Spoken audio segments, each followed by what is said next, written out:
Okay, so today we're going deep inside Syria Yeah, into their notorious prison system right. and the regime's pretty shocking involvement in the global drug trade. It's a heavy topic. Yeah, and we have some incredible source material for this deep dive. Hmm. A YouTube video that gives us an exclusive look inside Sednaya Prison Wow. and a hidden drug factory. It's a really remarkable footage. Yeah, this is like some real Yeah. rare access here. It offers a really rare glimpse into the system that is designed to instill fear Yeah. and silence dissent. So we're going to be looking at the physical structures, Right. but also the psychological mechanisms of Yeah. how this regime controls people. Exactly. Now, this isn't just about one prison. Oh, no. The source material kind of hints at Yeah, a network of these facilities all across Syria. exactly.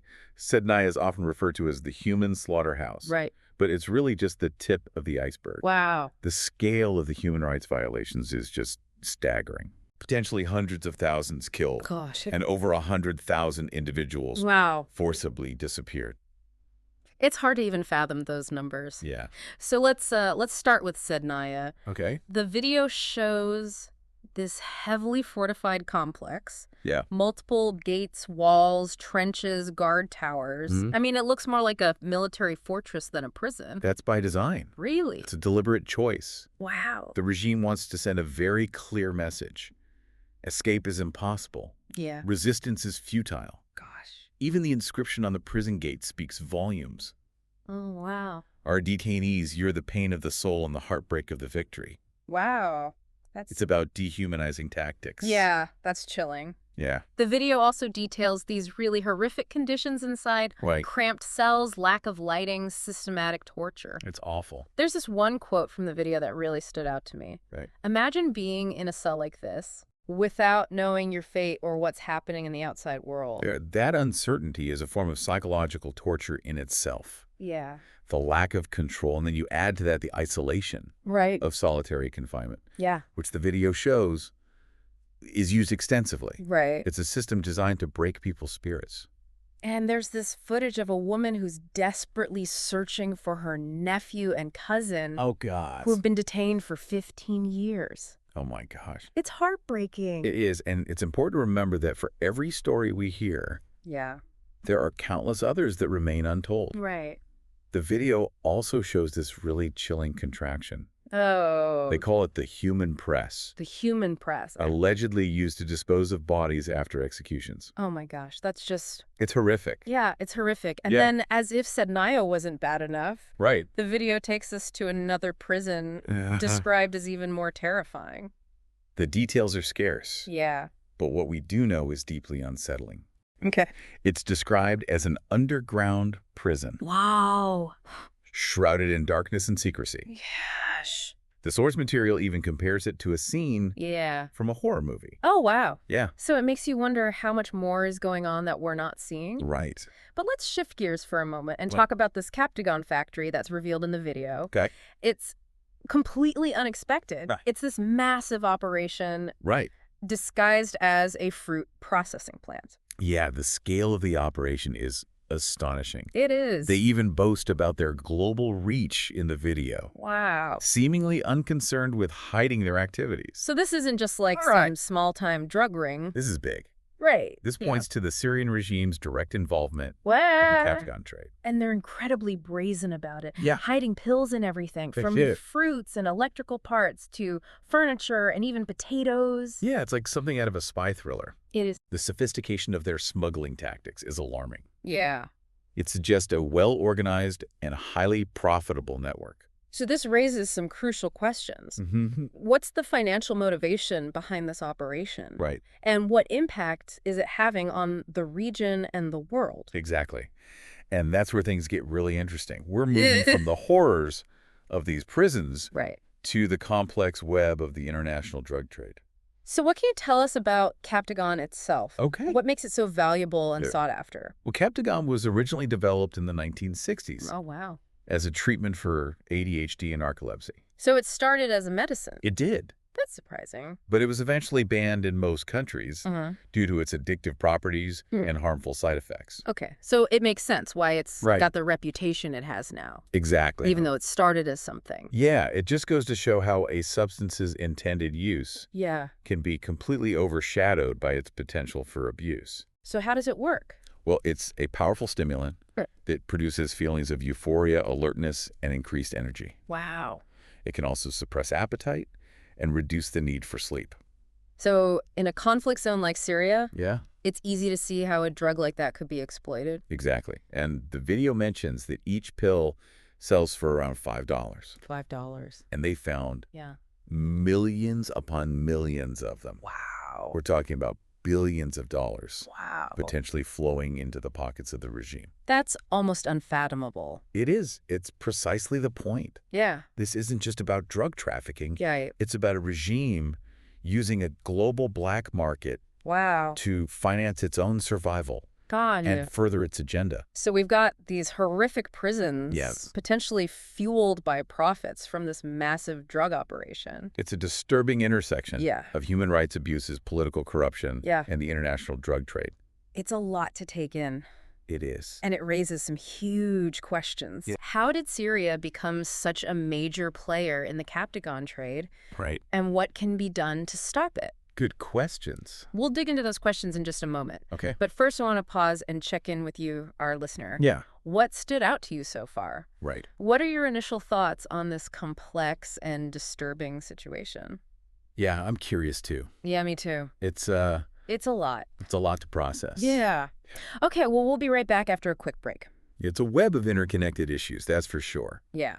But understanding the forces at play is crucial Mm. if we want to even begin to address this problem. Absolutely. So how did Syria, Yeah. a country ravaged by war and sanctions, Right. become this Captagon powerhouse? Right. The video seems to imply it was a calculated move. Yeah, there's no coincidence. Yeah. The regime needed a way to generate revenue, Right. and the illicit drug trade offered a lucrative opportunity. Mm-hmm. Captagon production requires relatively simple infrastructure and ingredients, making it a low-investment, high-return venture. Easy to get up and running. Exactly. And I imagine the war itself probably created an environment Oh, absolutely. where this kind of operation could thrive, Yeah. with borders less secure Oh, and yeah. attention focused elsewhere. Precisely. The chaos and instability Yeah. provided cover for the regime to expand its illicit activities. Right. It's a pattern we've seen in other conflict zones as well, Mm-hmm. where the breakdown of law and order creates fertile ground Right. for organized crime and drug trafficking. It's a vicious cycle. It is. The war fuels the drug trade, Right. which in turn helps to finance the conflict and perpetuate the violence. Exactly. But the consequences go far beyond Syria's borders. Oh, yeah. The video shows these pills being smuggled in all sorts of creative ways, Yeah. indicating a vast and sophisticated distribution network. That's what makes this so alarming. Yeah. Captagon is not just a regional problem. Mm-hmm. It's a global one. We're seeing this drug flooding markets in the Middle East, Europe, Wow. even further afield. It's fueling addiction, crime, and instability Wow. across the globe. It's like a poison seeping out from this conflict zone Yeah, and infecting the rest of the world. it really is. And it's not just about the physical and social harms caused by the drug itself. Right. The video specifically names Maher al-Assad, Mm-hmm. the brother of the regime's leader, Right. as the figure controlling these factories. That's a significant claim. Yeah.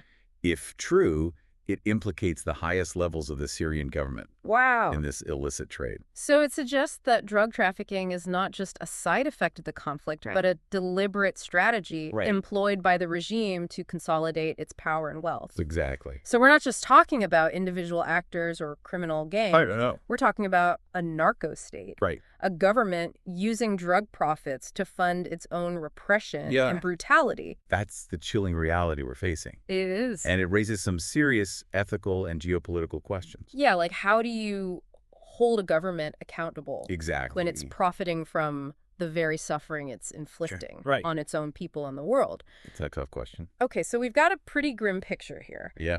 A war-torn country turned into a drug production hub. Mm-hmm. A regime profiting from the misery of its own people and the world. Right. A highly addictive substance flooding global markets. It's overwhelming. It's overwhelming, frankly. Yeah. So let's talk solutions. Okay. Is there any way to break this cycle? What? What can be done to stop this flow of Captagon? It's a complex challenge. Yeah. And there are no easy answers. Okay. But there are steps that can be taken, both on the supply side and the demand side. Okay, let's start with the supply side. All right. What can be done to disrupt the production and distribution of Captagon within Syria itself? Well, the video shows the Captagon factory being dismantled and the pills being destroyed. Okay. That's a positive sign. Yeah. But it's likely just a symbolic gesture. Right. You can't just dismantle one factory and expect the problem to disappear. Exactly. Especially when the regime itself is seemingly behind the operation. Right. So what else can be done? Well, targeting the financial networks that support this trade is crucial. Okay. Imposing sanctions on individuals and entities involved in Captagon production and smuggling, freezing assets, and disrupting financial flows. Hitting them where it hurts their wallets. Exactly. Makes sense. But what about the demand side? Right. How do you address the fact that millions of people are now hooked on this drug? That's where things get even trickier. Yeah. We need a multifaceted approach that includes prevention treatment and harm reduction strategies. Okay. Investing in public awareness campaigns to educate people about the dangers of Captagon. Right. Providing access to affordable and effective treatment options for those struggling with addiction. That's a tall order, especially in a region It is. where mental health and addiction are often stigmatized. It is, but it's essential. Yeah. We can't simply focus on cutting off the supply without addressing the underlying demand that drives this market. Right. And let's not forget the geopolitical dimension of this problem. Right. As long as the conflict in Syria continues, it will create fertile ground for the illicit drug trade to thrive. Exactly. So in a sense, addressing the Captagon crisis is inextricably linked to finding a solution to the Syrian conflict itself. Exactly. It's all connected. It is? A lasting solution requires political will, international cooperation, and a comprehensive strategy that tackles the root causes of the problem. It's a daunting challenge. It is. But ignoring it is not an option. We can't. We've seen firsthand the devastating human toll of this trade, both within Syria and beyond. Absolutely. We need to acknowledge the scale of the problem and work collectively to find solutions. I agree. And to our listener, I want to pose this question. Okay. Knowing what you know now about this intricate web of conflict, corruption, and the drug trade, what do you think needs to be prioritized in addressing this crisis?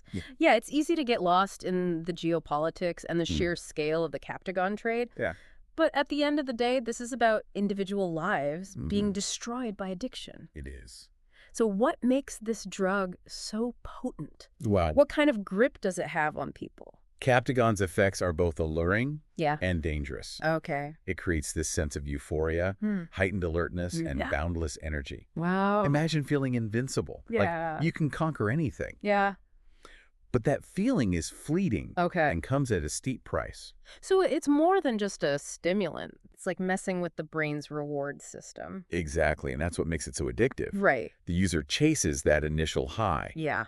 But over time, they need more and more of the drug to achieve the same effect. Wow. Tolerance builds, Yeah. and soon they're trapped in a cycle of dependence. And the video highlights some of the darker side effects, right? Yeah. Aggression, paranoia, even psychosis. Right. It paints a pretty terrifying picture. Those are all potential consequences of prolonged Captagon use. Right. The drug can wreak havoc on both the body and the mind. Yeah. We've seen its devastating impact on individuals' families and entire communities. And it's not just limited to those who choose to use the drug. No. Think about the families torn apart by addiction, Right. the communities destabilized by drug-related crime, Yeah. the healthcare system strained by this influx of Captagon-related cases. It's a ripple effect. It is. That extends far beyond the individual user. Right. And it highlights the interconnectedness of this issue. We can't simply view Captagon as a personal problem. Right. It's a societal one. Yeah. With far-reaching consequences. So what's the path forward? Yeah. We've talked about disrupting the supply chain and addressing the demand. Yeah. But how do you actually reach those who are already caught in the grip of addiction? This is where we need to shift our focus from punishment to treatment. Okay. We need to create accessible, and effective programs Yeah. that address the underlying causes of addiction, not just the symptoms. So moving away from this war on drugs mentality towards a That more compassionate and holistic approach. Precisely. We need to view addiction as a public health issue, Okay. not a criminal one. Gotcha. This means investing in prevention, education, Yeah. harm reduction, and evidence-based treatment options. It's about meeting people where they are, right? Exactly. Understanding their individual circumstances and providing them with the support they need to break free from addiction. And it's not just about individual recovery. Right. It's about rebuilding communities ravaged by this drug. Right. It's about creating a social fabric that supports well-being and resilience. This video, as heavy as it is, ends on this note of hope. It does. It shows Syrians working to rebuild their lives to create a better future for themselves and their children. Yeah. It's a reminder that even in the darkest of times, the human spirit can endure. That resilience is incredibly inspiring. It is. And it reinforces the importance of our work. Absolutely. We can't let the scale of the problem paralyze us. Right. We have a responsibility to act. Yes. To advocate for change. Yeah. To support those working on the ground to address this crisis. And that's where our listener comes in. Right. You've now had a glimpse into this dark underbelly of Syria's prisons and the far-reaching consequences of the Captagon trade. It's a lot. This isn't just a distant problem. No, it's not. It's a global issue with real human impact. Right. So what will you do with this knowledge? Exactly. How will you contribute to the solution? Good question. This has been The Deep Dive. Yes. And as always, we encourage you to keep learning. Right. Keep questioning and keep pushing for a better world.